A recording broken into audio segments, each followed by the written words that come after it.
I'm going to highlight another area that could be a great place to live in Knoxville. Today we're going to talk about best places to live in Knoxville, and we're going to visit South Knoxville, and we're going to do that right now.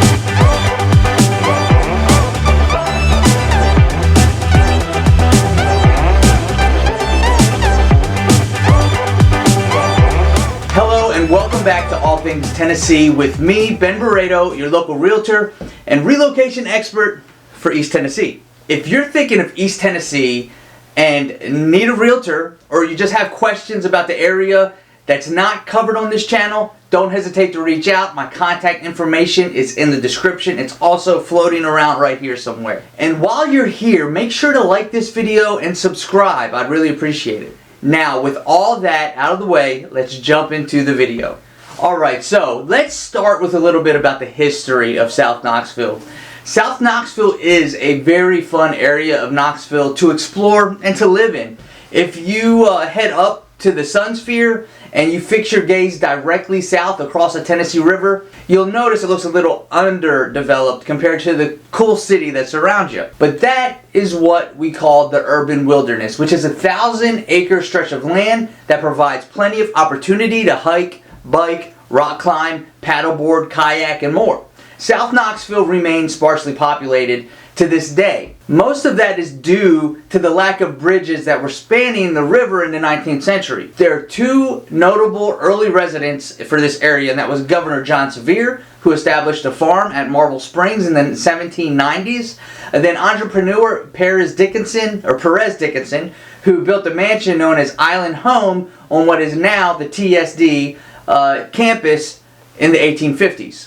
During the Civil War, a string of forts, Fort Higley, Fort Dickerson, and Fort Stanley, and Sevierville Hill were erected by Union forces in 1863. Major outcroppings of Tennessee marble came from South Knoxville and led to the development of several marble quarries and finishing facilities in the late 19th century. Most notably the Ross Republic quarries at what is now the Iams Nature Center. Then there's the Condoro Marble Works in Vestal, and the completion of the Henley Street Bridge in 1931 and the opening of the Great Smoky Mountain National Park shortly afterward led to somewhat of an explosion of commercial development along Chapman Highway, which is the primary route connecting Knoxville with the Great Smoky Mountain National Park. South Knoxville is a section of Knoxville, Tennessee that lies south of the Tennessee River and is concentrated along Chapman Highway, Alcoa Highway, and Maryville Pike, Sevierville Pike, and adjacent roads. From a bird's eye view, South Knoxville is bordered with the Tennessee River at the north, Seymour, which separates Knoxville from Sevier County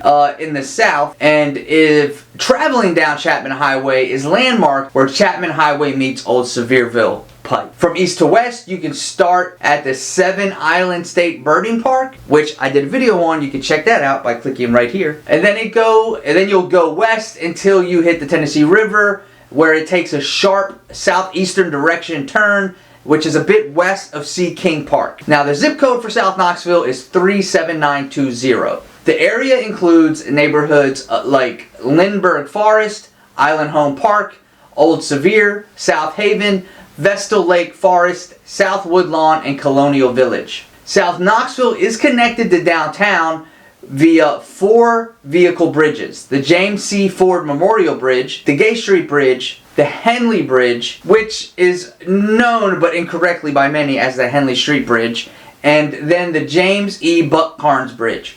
Parts of South Knoxville were annexed by Knoxville in 1917. So there's going to be pros and cons to living in South Knoxville, but let's start with the pros. There are quite a few good reasons to live in South Knoxville. The first is living in South Knoxville puts you next to some of East Tennessee's most important and popular and beautiful attractions. You got Iams Nature Center that offers mountain biking trails, rafting, hiking, nature photography. It's the 1,000+ acres of urban wilderness we were talking about a second ago. And just a little further south, you got Sevierville, Pigeon Forge, Gatlinburg, and the Great Smoky Mountain National Park. Additionally, everything you need is centrally located in South Knoxville along Chapman Highway. Chapman Highway is the long stretch of road that connects Knoxville to Sevier County and the Smoky Mountain Park, and it has just about every kind of store you can think of. So you don't have to go across the river and travel into the greater Knoxville area to fulfill your needs. South Knoxville is also very affordable, and though it has its high-end areas, overall South Knoxville offers homes that are in the average price point for the area and affordable on most people's budget. We'll get into that a little more shortly. Now, the area of South Knoxville is the focus currently of the city and has a lot of improvement happening now and plans for the future. It draws a lot of younger families, young professionals, and some of the coolest hotspots that exist in South Knoxville. From music to beer, coffee, and more, you have reasons to just get out of the house and hang out with friends if you live in this area.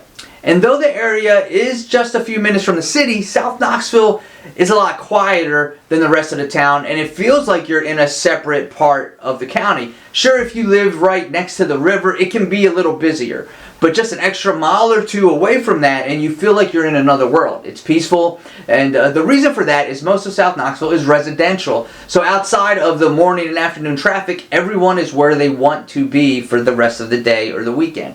Now, with that topic, let's talk about the type of people you'll run into or you'll live next to if you live or visit South Knoxville. So there are currently about 40,000 residents in South Knoxville, with the median age being 37. That's a lot of young people, which is a big part of why the area is so trendy. There are about 3.6 thousand households with kids and about 5,000 married couples without kids. As you can see, there's a large number of young people that live in South Knoxville. It's the go-to area for college students to rent because it's very close to campus, or I mean right across the river from campus. So there is some college targeting apartments that target college students, but there's also other rental opportunities in the area as well if you don't want to own a home. Now, schools for this area or for 37920 include a few elementary schools. We'll start with those, and you're gonna probably run into Bonnie Kate Elementary, Dogwood Elementary, Gap Creek Elementary, and then for middle school and high school you got South Doyle Middle School and South Doyle High School. Now, if you haven't seen it, make sure to check out my last video where I talk about 10 fun facts about Tennessee. It's a little bit of history, a little bit of weird. Check it out by clicking right here, or you can follow a link in the description. Alright, let's talk real estate, okay? Now, the median home in Sono or South Knox is about $312,000, with the average being $349,900, $349,900. Homes are selling pretty quickly in this area, but overall South Knoxville is a very affordable part of Knoxville to live in, which is why they move quickly. According to RPR, a real estate software used by realtors that take real-time data for both the MLS and beyond that, gives us great numbers to estimate the value of homes in South Knoxville. And the values of homes in South Knoxville has improved 20.1% in the last 12 months. So not only is it affordable, but it's also a great investment for people looking to own a home as well as investors in general. For investors, this area provides of the residents, 39% of them are renters. So there is an opportunity for homeowners and investors alike. Now with that, let's talk about some of the downside of living in South Knoxville. I actually lived in South Knoxville for a while off of John Sevier Highway, and one of the things at South Knoxville is it's not going to be for everyone. And the first thing that comes to mind is you live on the other side of the river. So traffic, mostly in the morning and evening commutes, can be jam-packed since there are really just a few ways to get across the river, and everyone that commutes across the river for work has to commute back, and so traffic can be a pain. There are still some sections also of South Knoxville that aren't so attractive. I wouldn't say there's dangerous parts of South Knoxville, but there are some lower end areas of South Knoxville that could use a little bit of a makeup or makeover. Now, though you have everything you need in South Knoxville, you are limited to choices. So if you like variety, South Knoxville may not be for you. Specifically, like clothing, stores, furniture, you'll need to travel to other areas of town. You'll probably have to leave South Knoxville to find a variety of things. Now, Chapman Highway can be busy with it being one of two ways to the Smoky Mountains, the other one being the interstate. So it gets a lot of traffic during the week and weekend. Chapman Highway specifically. Luckily, the road doesn't really have a lot of residential spots on it, so if you live in South Knoxville, you're more than likely not going to live right next to Chapman Highway, but it's just something to be aware of. Chapman Highway can be very busy all the time, and depending on where you live on Chapman Highway, people do drive a little crazy there. Alright, well that's it for this video about South Knoxville. I hope you enjoyed it. I hope you liked some of that B-roll showing some of the beauty of South Knoxville. As always, I appreciate you stopping by. I hope you enjoyed the video, and I'll see you next week. Bye.